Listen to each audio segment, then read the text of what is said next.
Cecília Brandão sempre acreditou na família acima de tudo. Aos 45 anos, era uma mulher elegante, de cabelos castanhos ondulados que caíam sobre seus ombros e olhos cor-de-mel que revelavam sua determinação. Formada em direito, havia abdicado de uma carreira promissora para apoiar seu marido, Augusto Mendes, empresário do ramo imobiliário que construíra um pequeno império em São Paulo. Juntos, criaram Clarice, a única filha do casal, que agora, aos 22 anos, formava-se com honras em medicina pela USP. O dia da formatura de Clarice amanheceu ensolarado. Cecília acordou cedo, ansiosa, e percebeu que Augusto já havia saído, provavelmente para buscar o terno que mandara ajustar para a ocasião especial. Nas últimas semanas, ele andava distante, sempre ao telefone, saindo mais cedo e voltando mais tarde, mas Cecília atribuía isso ao estresse dos negócios e às surpresas que ele dizia estar preparando para a formatura da filha. O teatro da universidade estava lotado. Familiares e amigos ocupavam as poltronas de veludo vermelho, aguardando o momento em que os formandos entrariam com suas batas brancas. Cecília estava radiante na primeira fila, com um vestido azul marinho que havia escolhido especialmente para a ocasião. Augusto sentou-se ao seu lado, elegante como sempre, mas estranhamente inquieto. "Está tudo bem?" perguntou Cecília, segurando a mão do marido. "Vamos falar depois da cerimônia", respondeu ele secamente, afastando a mão. Quando Clarice subiu ao palco para receber seu diploma, Cecília sentiu um aperto no coração ao ver que Augusto não aplaudia com o mesmo entusiasmo. A filha, que havia sido escolhida oradora da turma, fez um discurso emocionante sobre persistência e sonhos, agradecendo especialmente aos pais pelo apoio incondicional. Após a cerimônia, durante a recepção no jardim da universidade, Augusto finalmente puxou Cecília para um canto enquanto Clarice tirava fotos com os colegas. "Eu não aguento mais, Cecília. Estou indo embora." "Como assim indo embora? Vamos para casa juntos, não entendi." "Não, você não entendeu. Estou deixando você. Já fiz muito por vocês, agora quero viver minha vida." Cecília sentiu o mundo desabar. Antes que pudesse processar o que estava acontecendo, viu uma mulher se aproximar. Era Vanessa Leal, 43 anos, executiva de marketing que Augusto havia contratado recentemente para sua empresa. Elegante, cabelos loiros impecáveis, sorriso vitorioso nos lábios cor de carmim. "Vamos, Augusto, o motorista está esperando", disse Vanessa, enlaçando o braço no dele.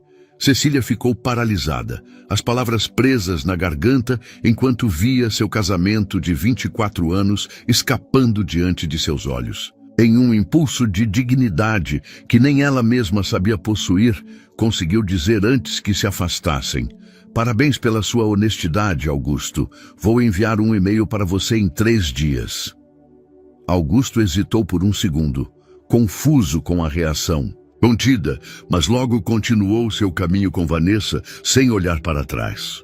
Clarice, que observou a cena de longe, correu até a mãe. "Mãe, o que aconteceu? Para onde o pai está indo?" Cecília respirou fundo, enxugou uma lágrima discreta e forçou um sorriso. "Hoje é o seu dia, meu amor. Vamos celebrar sua conquista. Falaremos sobre isso depois." Naquela noite, após deixar Clarice dormindo na casa de uma amiga para comemorar com os colegas, Cecília chegou ao apartamento vazio. As gavetas de Augusto estavam vazias. Seus itens pessoais haviam sumido. Na mesa de centro, apenas uma carta fria, informando que seu advogado entraria em contato para os trâmites do divórcio. Sentada no escuro da sala, Cecília não derramou mais uma lágrima sequer. Em vez disso, ligou para seu antigo chefe, o doutor Henrique Sampaio, um dos mais respeitados advogados criminalistas de São Paulo. Não se falavam há anos, desde que ela decidira abandonar a carreira. "Henrique, é Cecília Brandão." Desculpe ligar a essa hora, mas preciso de sua ajuda e discrição. Nos 2 dias seguintes, Cecília agiu com uma frieza calculada que surpreenderia qualquer um que a conhecesse. Enquanto Clarice passava o final de semana com os amigos, ela vasculhou meticulosamente todos os documentos do marido, acessou e-mails, registros bancários e conversas que ele acreditava estarem protegidas por senhas. O que Augusto não sabia era que Cecília, mesmo afastada da advocacia, nunca deixara de manter uma pequena rede de contatos estratégicos. Um deles, Rafael Torres, especialista em crimes digitais, conseguiu recuperar conversas deletadas entre Augusto e Vanessa que revelavam muito mais que um simples caso extraconjugal. Na segunda-feira, exatamente 3 dias após o incidente na formatura, Cecília enviou um e-mail para Augusto, marcando um encontro em um café discreto no centro da cidade. O assunto do e-mail era simples: acordo amigável. Quando Augusto chegou ao café, encontrou Cecília impecavelmente vestida com um terninho cinza, cabelos presos em um coque elegante, uma versão dela que ele não via há anos. Ela sorriu cordialmente e indicou a cadeira à sua frente. Obrigada por vir, Augusto. Peço que me ouça até o final. Ele assentiu, visivelmente desconfortável. O advogado que o acompanhava, Maurício Prado, um homem de expressão arrogante, fez menção de falar, mas Cecília o interrompeu. Não será necessária sua intervenção ainda, Dr. Prado. Estamos apenas conversando. Cecília abriu uma pasta e deslizou alguns documentos sobre a mesa. Eram cópias de transações bancárias, transferências para contas nas Ilhas Caimã, registros de empresas fantasmas. Há 3 anos, quando você iniciou seu caso com Vanessa, também começaram as transferências ilegais dos fundos da empresa. Vocês desviaram cerca de 12 milhões de reais, dinheiro que inclui investimentos de clientes e parte da herança que seria de Clarice. O rosto de Augusto empalideceu. Maurício tentou pegar os documentos, mas Cecília já os havia recolhido. Isso é calúnia. Você não pode provar nada, vociferou Augusto. Na verdade, posso. O Rafael Torres, lembra dele? Meu colega de faculdade que trabalha com crimes cibernéticos. Ele recuperou todas as conversas entre você e Vanessa, inclusive aquela em que vocês planejam se mudar para Portugal, após esvaziar as contas da empresa. O que você quer? Perguntou Augusto, a voz agora um sussurro. Justiça, não vingança. Você tem 2 opções. Devolver cada centavo desviado para os legítimos proprietários, assinar a transferência de 60% das suas ações na empresa para Clarice e se afastar silenciosamente. Ou enfrentar um processo criminal com provas irrefutáveis. Maurício inclinou-se tentando intimidá-la. Minha cliente está blefando. Ela não faria isso com o pai da própria filha. Cecília sorriu, um sorriso que não alcançava seus olhos. Já enviei cópias de tudo para a Polícia Federal, mas pedi que aguardassem 48 horas para agir. A escolha é sua, Augusto. Naquela noite, Clarice encontrou a mãe no terraço do apartamento, contemplando as luzes da cidade. O pai ligou chorando, dizendo que precisava se afastar por um tempo e pedindo perdão. O que está acontecendo, mãe? Cecília abraçou a filha com ternura. Como explicar que o homem que ambas admiravam era uma fraude? Como preservar Clarice da decepção sem esconder a verdade? Seu pai cometeu erros, filha.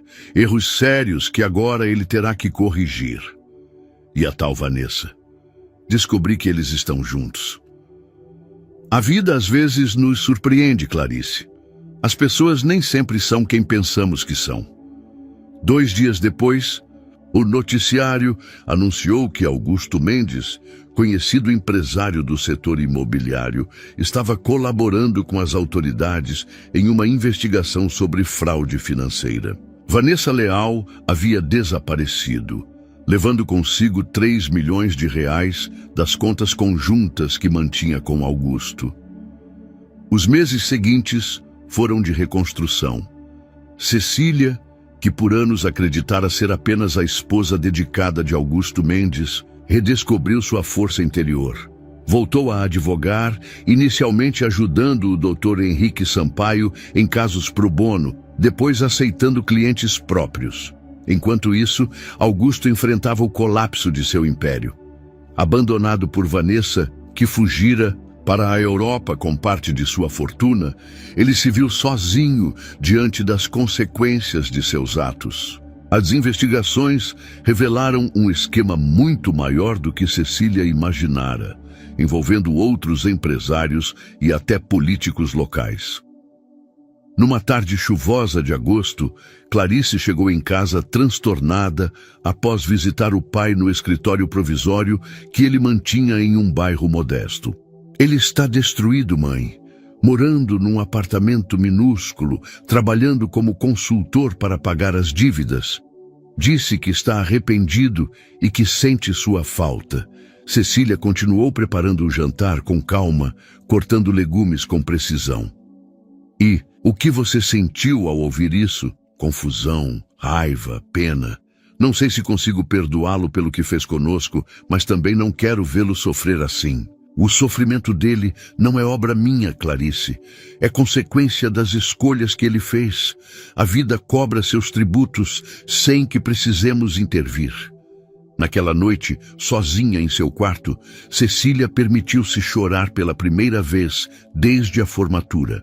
Não pelo amor perdido, mas pela inocência que nunca mais teria. Por anos, acreditara na perfeição de seu casamento, ignorando sinais que agora pareciam óbvios.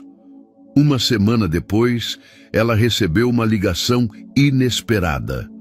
Era Rosana Barros, esposa de Eduardo Barros, sócio minoritário de Augusto e um dos poucos que conseguira sair ileso do escândalo. Cecília, precisamos conversar. Tenho informações que você deveria conhecer. Encontraram-se em um restaurante discreto. Rosana, uma mulher de 50 anos com olhos astutos e expressão determinada, deslizou um envelope sobre a mesa. Eduardo mantinha um seguro. Documentos, gravações, registros de todas as transações duvidosas. Ele sabia que um dia Augusto poderia tentar incriminá-lo. Por que está me mostrando isso? Porque agora Eduardo está fazendo exatamente o que Augusto fez com você. Arrumou uma amante, está desviando nossos bens, histórias se repetindo. Cecília observou os documentos. Eles incriminavam não apenas Eduardo, mas revelavam que Augusto havia planejado tudo muito antes de conhecer Vanessa. Na verdade, Vanessa era apenas uma peça no esquema, contratada especificamente para auxiliar nas fraudes. O que pretende fazer, Rosana? O que você fez? Lutar pelo que é meu, mas preciso de sua ajuda legal e de seus contatos. Augusto e Eduardo acreditam que somos apenas esposas decorativas, incapazes de compreender seus jogos. Vamos mostrar como estão enganados. Enquanto voltava para casa, Cecília sentiu uma estranha tranquilidade. Havia encontrado um novo propósito: ajudar outras mulheres na mesma situação, transformar sua dor em algo construtivo. Ao chegar em casa, encontrou uma mensagem de Augusto em sua caixa postal. Preciso te ver. Descobri algo sobre Vanessa que você precisa saber. Cecília hesitou antes de responder à mensagem de Augusto. A curiosidade lutava contra o bom senso. Depois de refletir, marcou um encontro em um lugar público. O mesmo café onde haviam se conhecido 30 anos antes, quando ela ainda era uma estudante de direito cheia de sonhos. Augusto chegou pontualmente, mas não era mais o homem imponente que todos admiravam. Parecia envelhecido, com olheiras profundas e um olhar inquieto. Sentou-se à frente de Cecília sem a antiga confiança. Obrigado por vir, disse ele a voz rouca. Não mereço seu tempo, mas precisava alertá-la. Sobre o que exatamente? Augusto deslizou uma pasta sobre a mesa. Vanessa não era quem pensávamos. Seu nome verdadeiro é Valentina Romero, uma especialista em fraudes corporativas procurada em 3 países. Ela me usou, assim como eu. Ele engoliu em seco. Usei você. Cecília examinou os documentos com a serenidade de uma profissional. Fotografias, relatórios policiais, recortes de jornais detalhavam a carreira criminosa de Vanessa, Valentina. Que está me mostrando isso? Porque ela voltou ao Brasil e agora que sabe que perdi quase tudo, está mirando em você e em Clarice. Acredita que vocês têm acesso aos fundos que consegui proteger da investigação. Um arrepio percorreu a espinha de Cecília. Que fundos? Os investimentos nas Ilhas Cayman que não foram descobertos. Cerca de 5 milhões de euros. Augusto baixou os olhos. Eu ia usar esse dinheiro para recomeçar em Portugal com ela, mas na última hora transferi tudo para um fundo em nome de Clarice. Uma tentativa patética de compensação pelo que fiz. O silêncio caiu entre eles como uma cortina pesada. Cecília processava a informação, calculando suas implicações. Você denunciou esse dinheiro às autoridades? Não. E nem pretendo. É o último recurso que tenho para proteger Clarice. E você? Naquele mesmo momento, do outro lado da cidade, Clarice atendia à porta de seu apartamento. Uma mulher loira, elegante, de óculos escuros, sorria cordialmente. Doutora Clarice? Sou Renata Vidal, colega do seu pai. Ele pediu que eu trouxesse alguns documentos importantes. Clarice, sem desconfiar, convidou-a para entrar. Enquanto servia um café, não percebeu quando a visitante deslizou um pó branco em sua xícara. De volta ao café, Cecília recebia uma ligação alarmante de Rafael Torres. Cecília, acabamos de interceptar comunicações da Valentina. Ela está indo atrás de Clarice neste momento. O sangue gelou nas veias de Cecília. Sem explicações, levantou-se abruptamente e correu para o carro, deixando Augusto confuso. Ele, percebendo a gravidade da situação, seguiu-a. No caminho para o apartamento de Clarice, Cecília dirigia como se sua vida dependesse disso, enquanto explicava rapidamente a situação para Augusto no banco do passageiro. Se algo acontecer com nossa filha, Augusto, juro que... Eu sei, ele interrompeu, o rosto uma máscara de angústia. Eu sei. Quando chegaram ao prédio, o porteiro os informou que Clarice havia saído há menos de 15 minutos com uma mulher loira.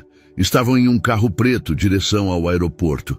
Ela vai tentar usar Clarice para acessar o dinheiro, disse Augusto, digitando freneticamente em seu celular. Estou contactando meu advogado para bloquear qualquer transferência. Cecília já estava de volta ao volante. O aeroporto fica a 20 minutos. Podemos chegar antes do voo. Como você sabe para onde estão indo? Não sei, mas Rafael consegue rastrear o celular de Clarice. Ele acabou de me enviar a localização.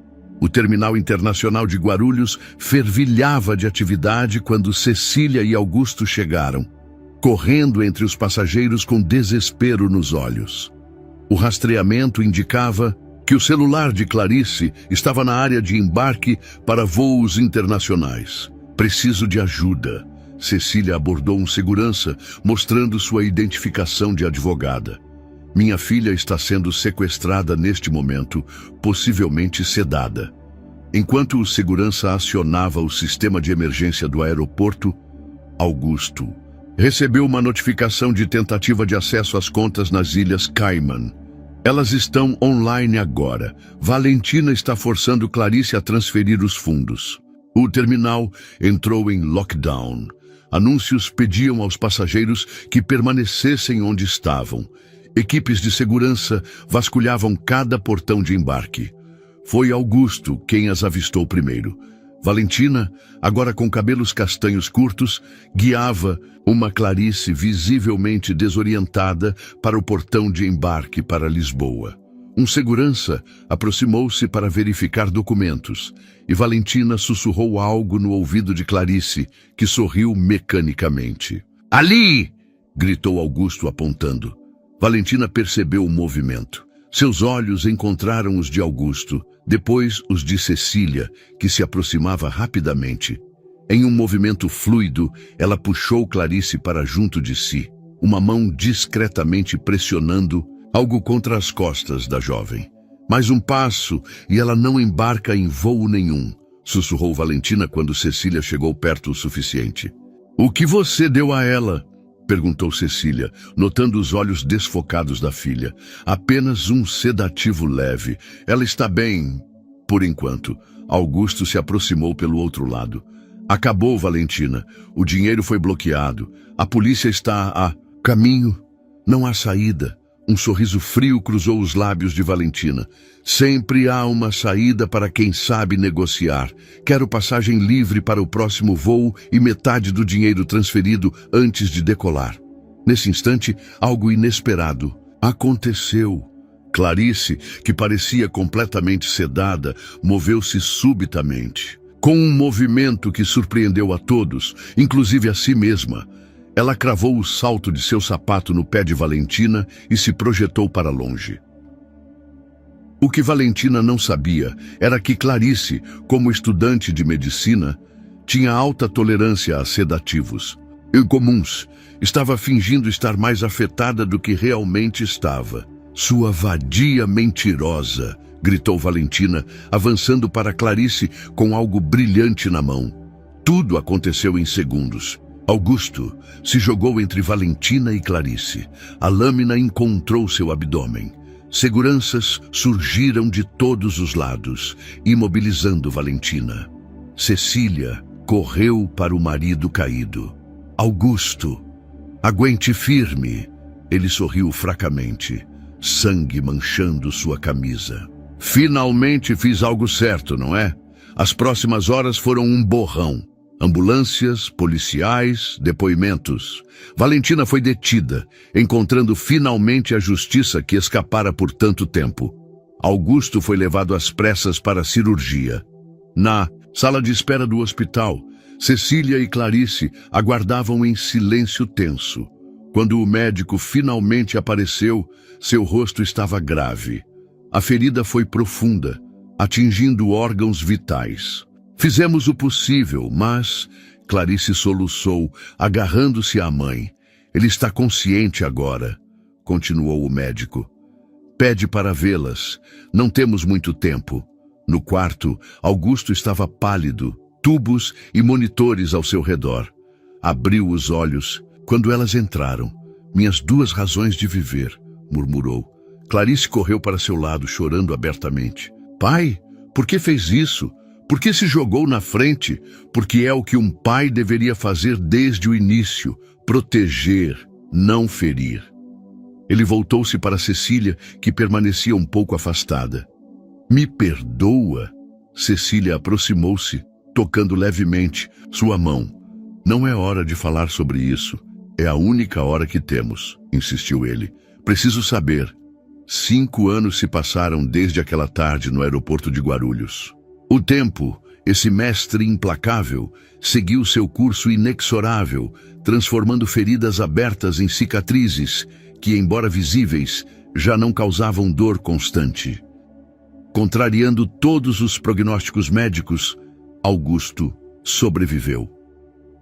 A lâmina de Valentina havia perfurado seu fígado, causando hemorragia severa, mas milagrosamente desviou de artérias vitais por milímetros. A recuperação foi longa e dolorosa. 6 meses de hospital, seguidos de fisioterapia intensiva e uma reconciliação ainda mais difícil com sua própria consciência. Numa tarde ensolarada de domingo, Cecília arrumava a mesa no jardim de sua nova casa, menor que a anterior, mas infinitamente mais aconchegante. Havia convidados chegando para o almoço mensal da família.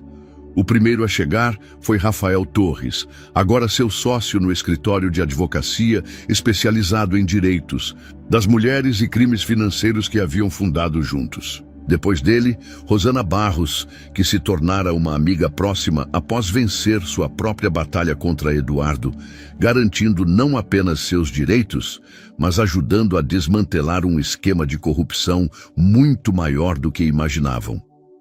Clarice chegou, acompanhada de seu noivo, Mateus, um jovem neurocirurgião que conhecera durante a residência médica.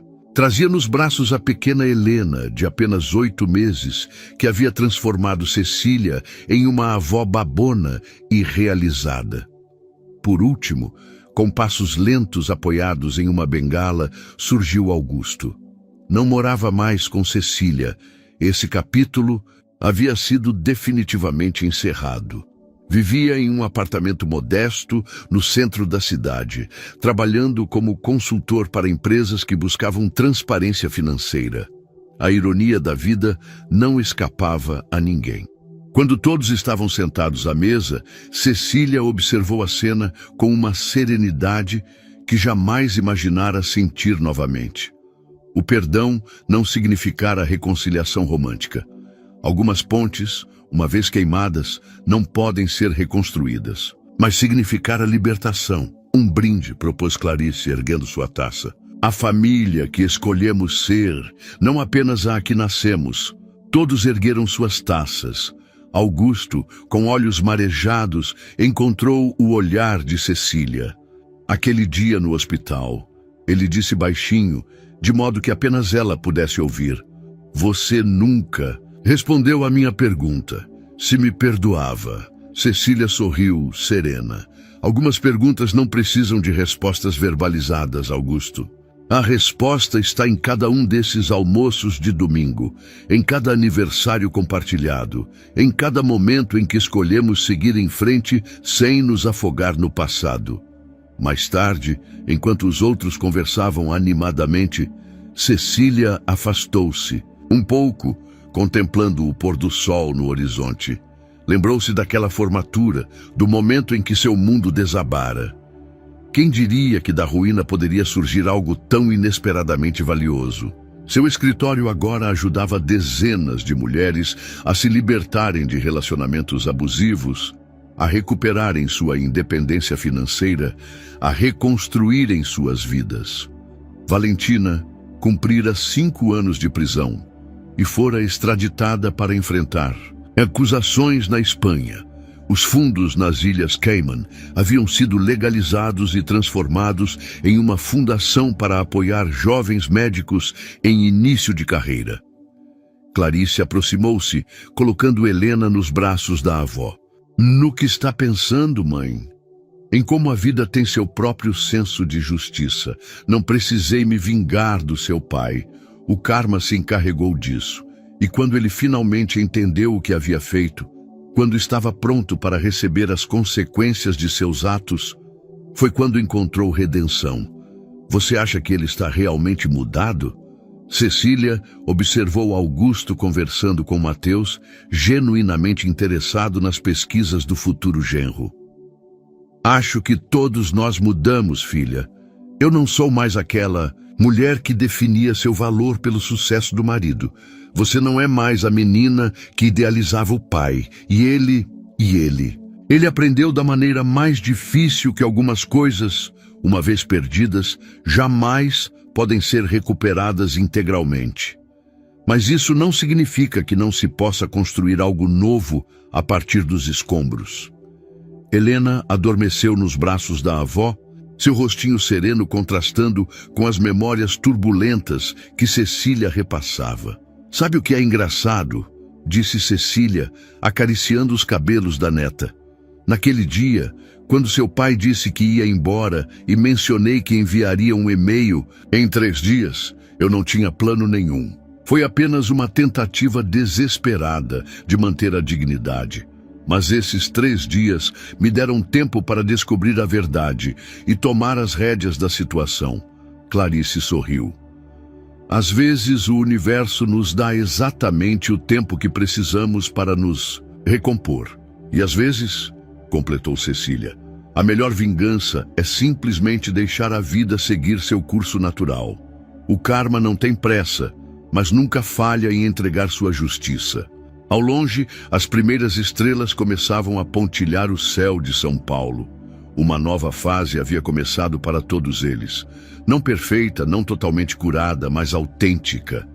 E talvez, refletiu Cecília, essa fosse a maior vitória, não o triunfo sobre o outro, mas a paz consigo mesma.